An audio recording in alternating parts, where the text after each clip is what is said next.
Hello, welcome to our virtual PLC, the first one for April.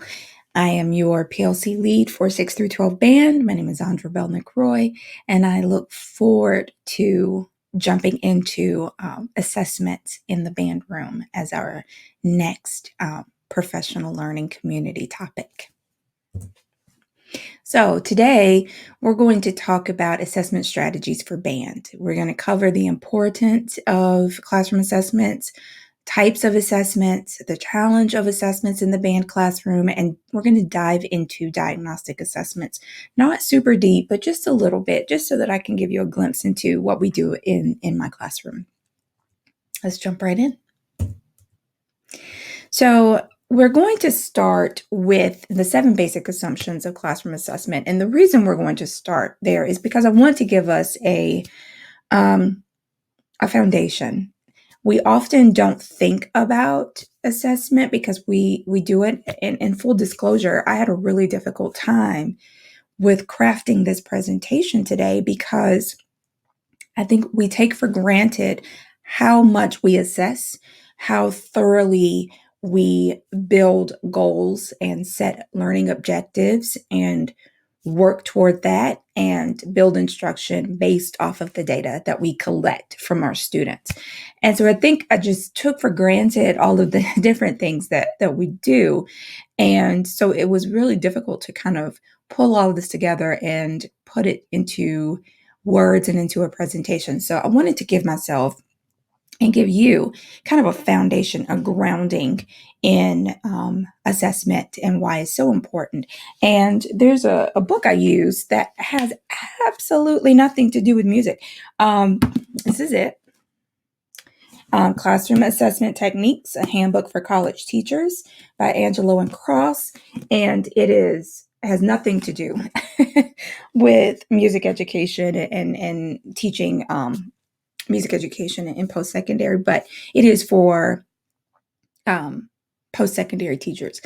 K-12 teachers, we have talked, or P through 12 teachers have talked so much about assessment and assessment techniques and the need for assessment and increasing learning outcomes through assessments that we take for granted that this is something that post-secondary is really getting into for the past 10 years.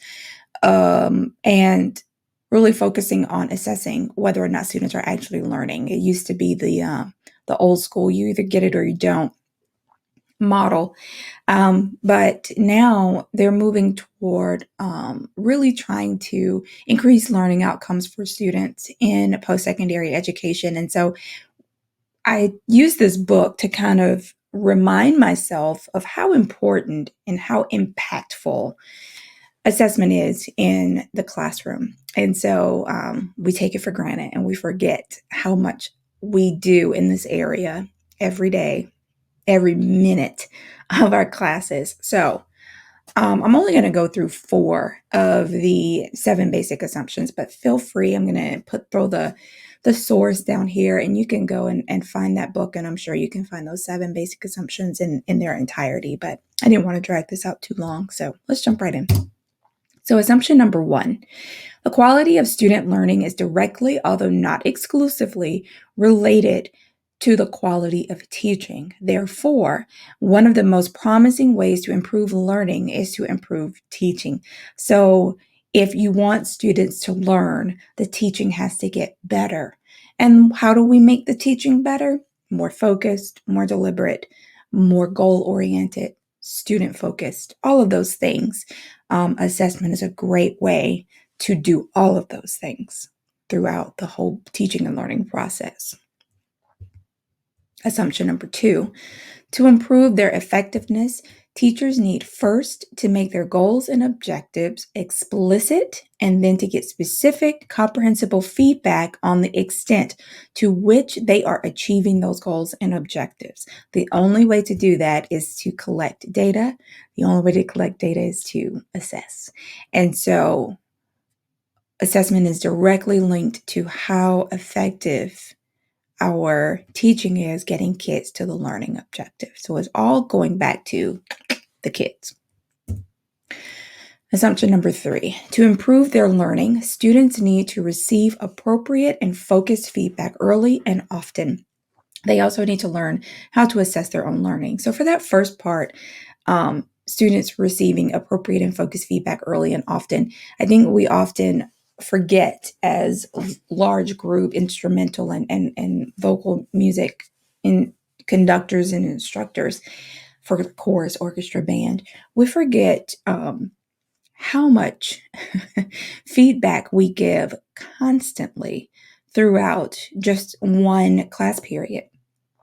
And it's very focused feedback. It is very deliberate. It's about that note was not right, or that note was not in the key signature, or check that accidental, or check your articulation, or check your pitch tendencies there. That's going to be a tendency tone. So make sure that you pay attention to it. So we're constantly giving this incredibly focused and incredibly appropriate feedback throughout class. I think we forget how often that feedback is happening. And sometimes when administrators push us on, well, what kind of feedback do you give? Constant and focused. And it is really important for us to understand what we're doing and how significant the work we do is. And then getting kids um, involved in assessing their own learning is so important. So self-assessment is something that we use in our band room a lot. And I know a lot of you do as well. And it really does help with student learning outcomes because they are involved. They are not a bystander and they're just watching the learning happen. They are involved in crafting these learning opportunities because, we talk about teaching and learning. They're the learning part, we're the teaching part, and they have to get involved in it. So it's really important.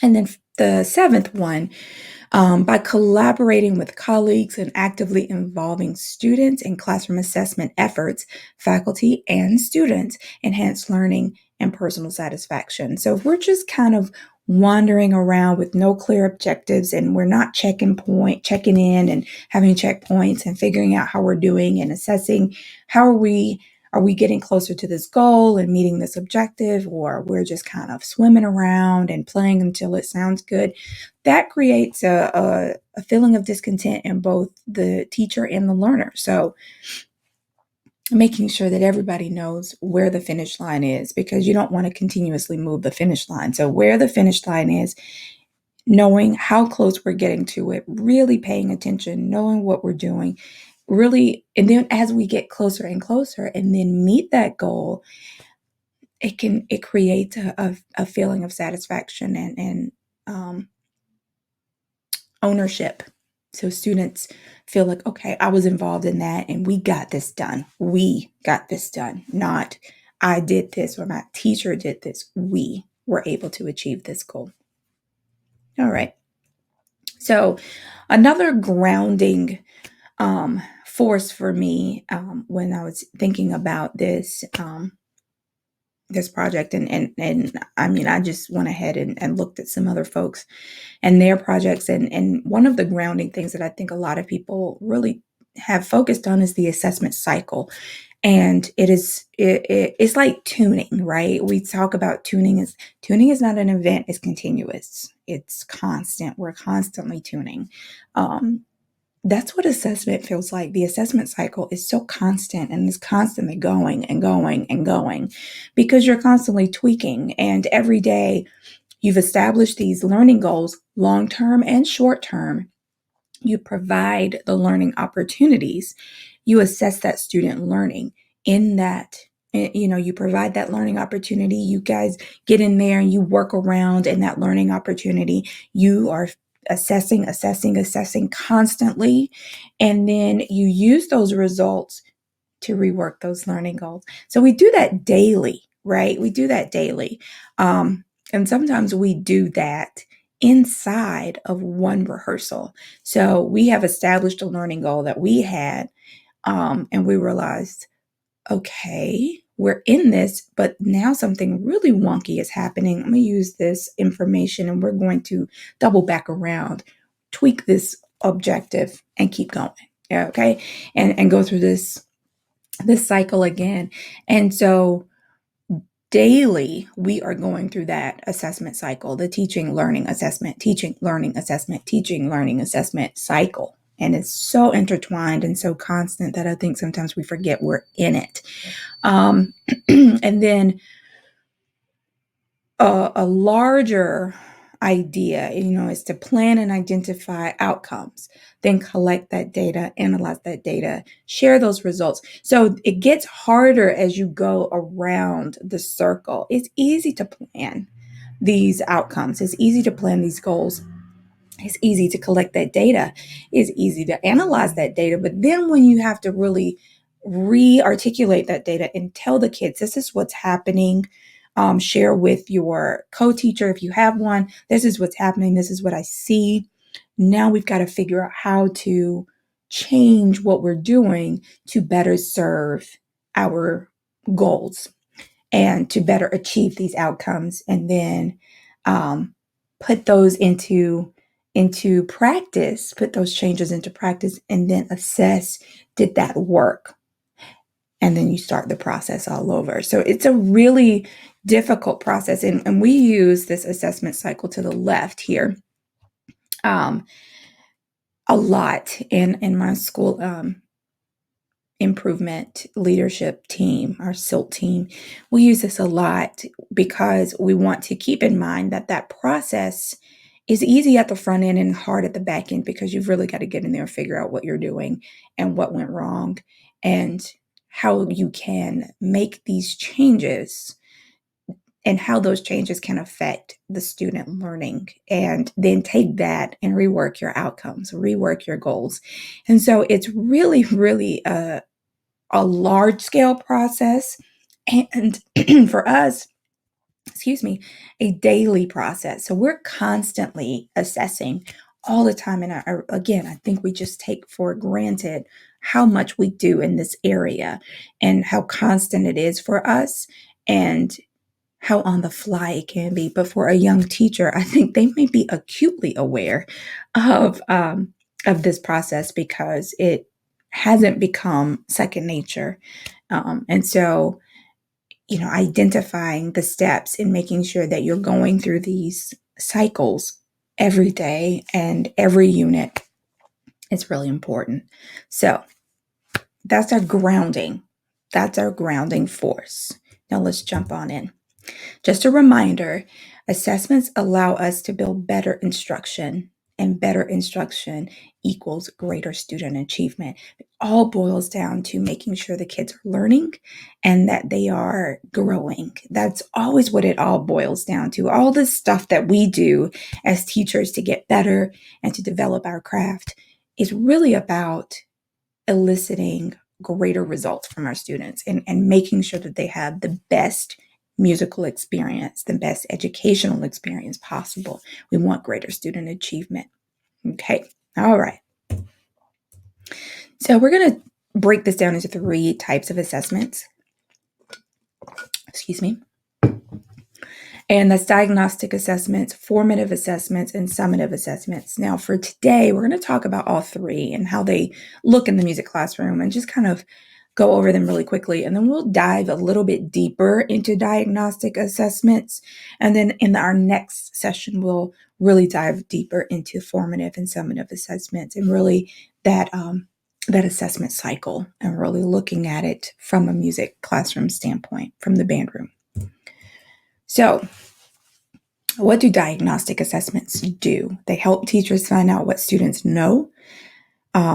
They help to assess what musical skills and concepts the students have learned up to that point. And they establish a baseline against which future learning is compared. So diagnostic assessments give us a jumping off point. They tell us where we are. You know where you want to go, where you should go. And then the diagnostic assessment tells you where they are. And then you have to figure out where the gap is and how to fill the gap. All right. So I'm a big fan of diagnostic assessments. So, how do we incorporate diagnostic assessments in the band world? Let's talk about it. You do it already. You just might not know you do. um, if you give a music theory pretest at the start of every school year and a post test at the end of every school year, you're using diagnostic assessments, right? So we do a music theory pretest every single year. Um, in person, virtual, doesn't matter. We do a music theory pretest at the beginning of every year because I want to know where the students are. What do they know? I know from GSE what they should know based on what class they're in, but I want to know what they actually know so that I see the gap. I can find the gap and close the gap. Now, just building your own diagnostic exam is really easy. No, because you want to give an exam that is representative of the concepts and skills and the things they need to know based on GSE for their class. So if they're in middle school advanced band, there are very clear standards laid out for that. What do they need to know? You can build your own music theory diagnostic assessment based on those skills that are in the GSE. Placement auditions. Didn't know those were diagnostic, did you? They really are, because you're assessing what they know. You know what they need to know for this band class based on GSE. And you build that audition to mirror that. And then you see where they are. Sight reading assessments, same thing. Where are they with their ability to basically synthesize all of that information that they learned in music theory, that they learned during the warm up, that they learned when they're working in the method book, synthesizing all of that, putting it all together and using it to sight read. That's a diagnostic assessment. And then these assessments are often used, or most often used, where students are new to a school. So transitioning from middle to high school, maybe transitioning from one band to the next. If it is mid-year, if you're on a semester system, you're on the block like we are now, transitioning from advanced band to mastery band, you need a diagnostic. You need to be able to do that type of assessment to make sure that that student has the skills necessary to be in that class. All right. Formative assessments. They monitor student progress, provide ongoing feedback to students, provide concrete information on how to make improvements toward achieving the learning objective, and best when they are embedded in instruction and are ongoing. So formative assessments are what we do all day, every day, constantly. That little Bitmoji there is kind of how I view formative assessments. They're going to catch that kid that's just not getting it. It's going to help them stay with you so that you just don't, because if you lose them and you don't check in, you don't pulse check that kid, they just won't make it to that learning objective. They won't make it to that finish line with everyone else because they're still back 50 meters back, right? And so we have to make sure we are checking in with those kids constantly and providing constant feedback, focused feedback to allow them to make those gains toward that learning objective that they already know about. Formative assessments in the band world. Now, what do these look like in our classrooms? Self-assessments on meeting learning objectives. And that's that little chart in the middle. I like to use several different charts, and those charts are going to be focused on, am I getting it? I'm not asking you in-depth questions. Are you getting it? Are you playing the scale? Are you, thumbs up, I got it. Thumb in the middle, shake, shake. I'm not quite sure. Sometimes I'm like, give me an X if you're like, I need help. Thumbs down, help me now because I am struggling. I don't know what you just said. You might as well have been speaking a foreign language. So allowing the kids the space to kind of gauge their own learning and communicate about their own learning is really, really important. And then sometimes that I can explain myself or teach someone else thing helps me because I can pair them with an I'm not sure person and say, okay, pair share with this. Now, in the digital age and the virtual learning, that hasn't been as easy. But when, we get spoiled because when we were in person in a normal band setup, like what you see here, and here, I haven't seen that in a while. You get used to the pair share. This person helped this person because this person's got it, but this person's a little shaky. But that person that says, I need help, you're getting me. That self-assessment is really important because it keeps the kids engaged in their own learning process. They have to take ownership of it and have agency. And then peer feedback on meeting learning objectives. Peer feedback is so important. Having the tubas provide peer feedback to the flutes so that they're engaged and they're paying attention to what's going on. So one thing that I like to do in my classroom is, okay, tubas, we do a 1, 2, 3, level 1, level 2, level 3 learning process with our music. So level 1, and I did not create this. I got this from Dr. Andrea Strauss. She is the conductor of Terra Winds, which I play with, and I stole this from her. And I have the students focus on level 1. And level 1 is what's on the staff. That's the notes and the rhythms. So playing the correct notes and the correct rhythms. That's level 1. That's the first step. Then we add level 2, which is articulation, the stuff that's above the staff. And then we add level 3, the stuff that's below, dynamics, and other stylistic markings like ritardandos, rubatos, things like that. Crescendos, decrescendos, all of the things. So I will have, if we're supposed to be on a level 3, I will have the kids in another section or whoever is not playing at that time gauge whether or not they are hearing levels 1, 2, or 3. And so they'll say the flutes will play their 8 measures. And then I'll ask the tubas, okay, tubas, was that a level 1, a level 2, or level 3? And they have to give me an answer. And they just hold up the number. Doesn't require any fancy feedback, any fancy language. They're just showing me a 1, a 2, or a 3. Really easy. So that peer feedback gets them involved. And it is much more objective than you would think. If you teach them how to give effective feedback, it works really, really well. Performance check-ins. So here and there, just saying, okay, today, Friday is going to be Woodwind performance check. And I'm going to use this rubric and I'm going to measure you and make the rubric look very close to the GMEA LGPE form so that they get used to that idea of and that type of evaluation, and use a rubric often because it takes that subjectivity out of it. And it shows them that you're listening to what you hear and judging it against what you see. And they know that this is their objective for the week. You give them the feedback and it's done. And they know what to work on moving into the next lesson or the next week. Summative assessments. And okay, so what do summative assessments do? They occur at the conclusion of the learning process, whether it's a unit or a lesson or whatever. They're summative. They're big chunks. They cover big chunks of time and information.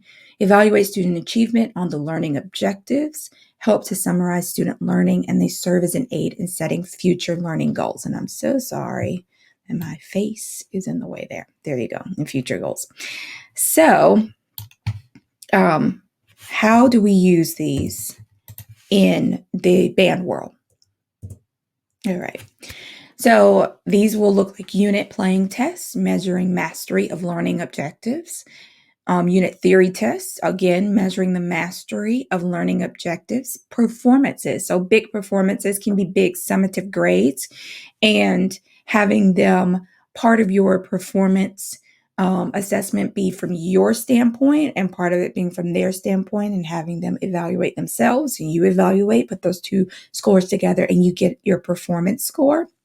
And using rubrics and checklists serve well. They really do work because it keeps it from becoming subjective and it keeps it focused on the learning objectives. Okay.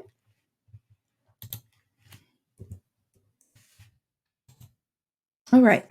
So now let's talk about the biggest challenges with assessments in the band room. All right. So the first thing is that we have to get rid of the assessment baggage. And I say we because we all have it. Everyone has some baggage about assessment.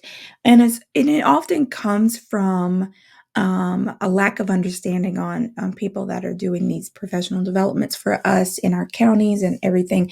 And it often comes from a lack of understanding of what we already do and what it looks like uh, to assess in the music classroom. And it creates this feeling of that's not what we do, but it's exactly what we do. I mean, we do this constantly, and we don't even realize it. So we got to get rid of some of that baggage. This is just some of the baggage that I hear, and I actually got I got these statements from a book, another book, great book. We're actually using this book right now to just make sure that to do a checkup on our assessment plan for our band classes. It's called Scale Your Way to Music Assessment by Kempton and Harnish. And it's actually a really great book. As you can tell, I am an avid reader.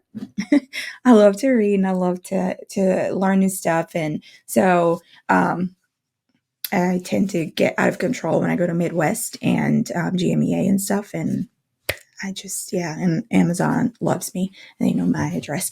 So I would advise, giving this book a look. See, it's not a bad. Again, it's a workbook, and it has activities in it, and it's really great if you are getting together as a department with other people in your music department to kind of craft this consistent music assessment program for your music courses, and it can create some real coherence to the program, especially if kids are going and crossing and going from chorus to band and band to orchestra and whatever. So I've heard you can't assess a subjective art. Oh, but you can. My students want to play, not learn theory. That is my least favorite argument because you can't truly play and truly be an independent musician if you don't know theory. And so it's like eating your vegetables. It's like drinking your orange juice or drinking your milk.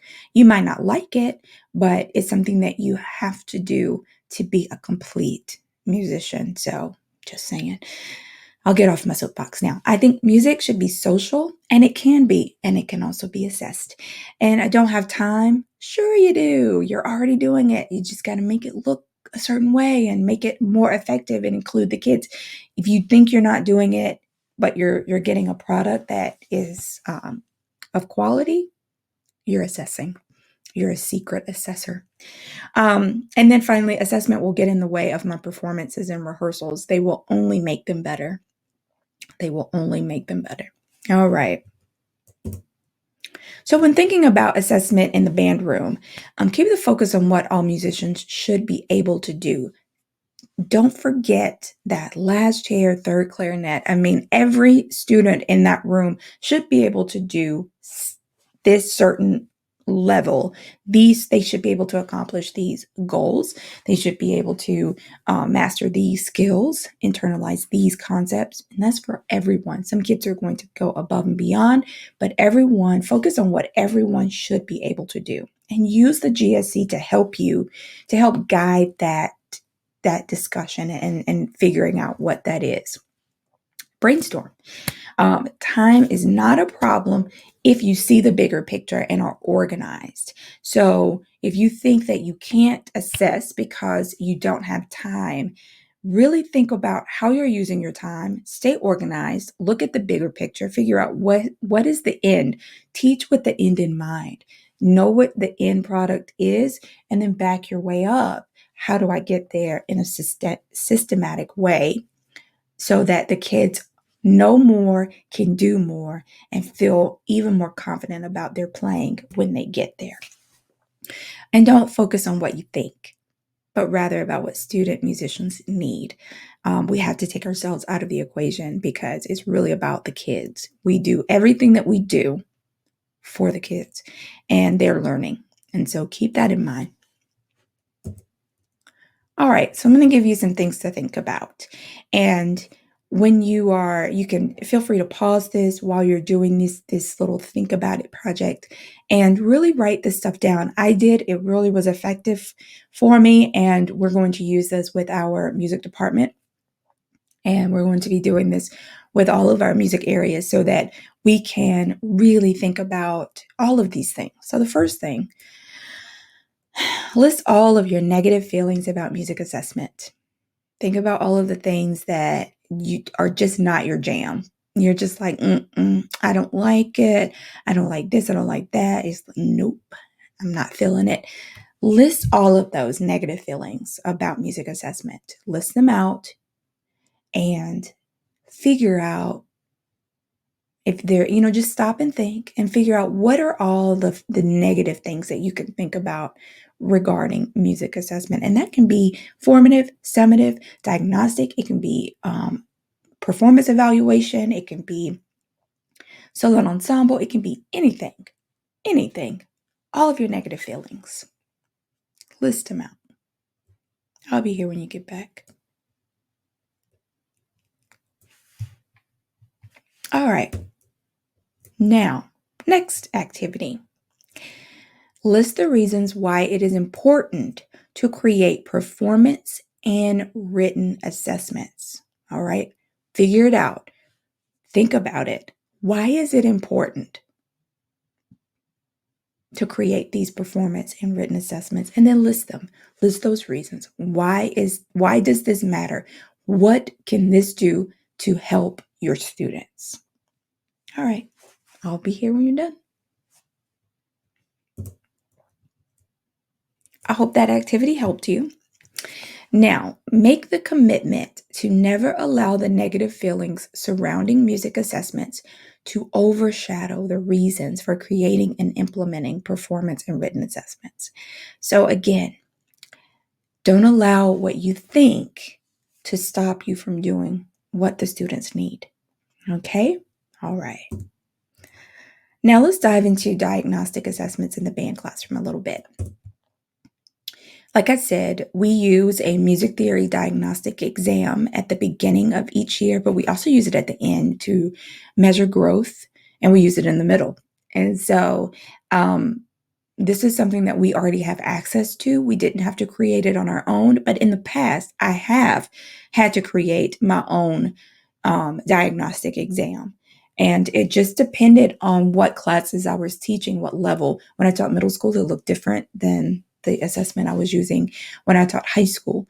And so know what they should know. Look at GSC, figure it out, and then work backwards from there. All right, so that's what I was just saying. Figure out what students should know based on GSE. And I know I keep saying that, refer back to GSE, but it really is a guide point. And I think we have a really good set of standards that are very focused on the things that we actually do, the creating, the responding, the performing. It is just the connecting. It is so clear. Use those standards to help you know what they should know, and then figure out what they don't know. All right. So then you build that diagnostic test and have it go beyond what they should know at the end of the previous class. So have it go beyond what they should know, right, for that class. And then, because you're going to have some kids that know more than they have to for that class. It's just inevitable. It's going to happen. And you want to be able to provide enrichment opportunities for those kids so they don't get bored. But build the diagnostic test beyond what they have to know. Once you discover the gap between what they should know and what they actually do know, then you craft your goals and objectives. It's really it sounds really like I'm making it sound really simple, but it actually is. Once you have figured out what's missing, where the gap is, it's easy to say, okay, now we have to do this, and this. They're already doing really well on this, and this. So we don't have to focus on that, but we really have to focus on these 4 things because this is where the gaps are. and then craft a plan to achieve those goals. Spread it out over the course of however long you think it should be, and then work constantly to achieve those goals. And then communicate those goals to your kids so that they know where they're going. They know where they are and they know where they're going. So the performance side of things, we use end of year placement auditions as our diagnostic exams for this purpose. And we have students perform. They have to do scales, they have to do an etude that we give them, and a brief sight reading. And then you base those on GSE and have each audition mirror the standards for each course. Now, I've included here an example, and I'm not sure if it's going to let me share that with you. I don't think it will, but that's okay. This link is live, and so I will include this link in our discussion board so that you can have access to it. But we use this, and we base each area of the audition on the GSE so that they know that we're not just asking them to do these things randomly, but they are actually things that are required of them based on the standards. All right, so that we can communicate and talk them through the process. All right, so modifications to COVID-19 closures. So as you all know, last spring we were unable to complete these diagnostics for our performance classes, our placement auditions. So what do? We built those diagnostic assessments until the start of the school year virtually. And so when I came up with the idea to build that into the first few weeks of class, this is the face I had. When I got into it and realized that it was just a really hard sell to get kids to play all this stuff, this was the face I had. All right, it is what it is. So, but we did those and we made them pass fail. You either did it or you didn't. It wasn't like a grade off of a rubric. It was for us to gather information about what they knew. So we had them do some scales, and then the next assessment was a short little etude out of the method book. And then the next one was a quick study etude. So they got it really like at the beginning of class, and then they had to all go out and record at the end of class. So they had some time to look at it, but not a lot. And we didn't gather the data that we normally would. But it did give us an idea of where to begin, especially with our new students that were coming from 8th grade. Because we weren't able to hear them play individually. Luckily, I had spent a lot of time in the 8th grade band rooms at both of my feeders, so I had an idea, but I didn't have the type of data I typically have to build instruction. So this was a little difficult for us this year, and it was a real challenge, but we got through it, and it is what it is, and it will have to be very similar next year because we just don't have the ability to test every student. We aren't allowed yet. We just went back to school in person 2 weeks ago. So yeah, we won't be doing any diagnostic assessments.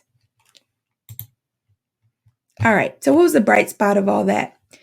The good part of having to do all of those assessments at the beginning of the school year and knowing that that is facing us next school year, we were able to provide students with individualized feedback, and we were able to do that easily in Flipgrid.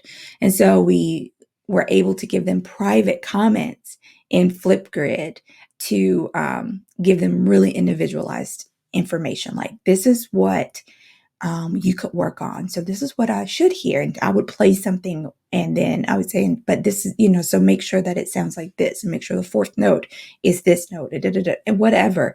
I was able to demonstrate, and my assistant was able to demonstrate what we wanted, and how we wanted them to, what we needed them to work on. So it did give us an opportunity to provide that individualized feedback that we normally don't get to give them in their diagnostic exams, in their placement auditions, because we have to go so quickly.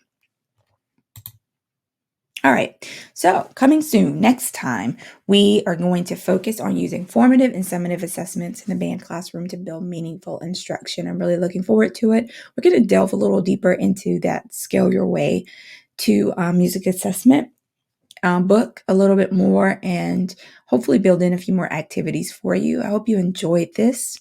If you have any questions for me, please feel free to reach out to me using the Godot Community 6 through 12 discussion board.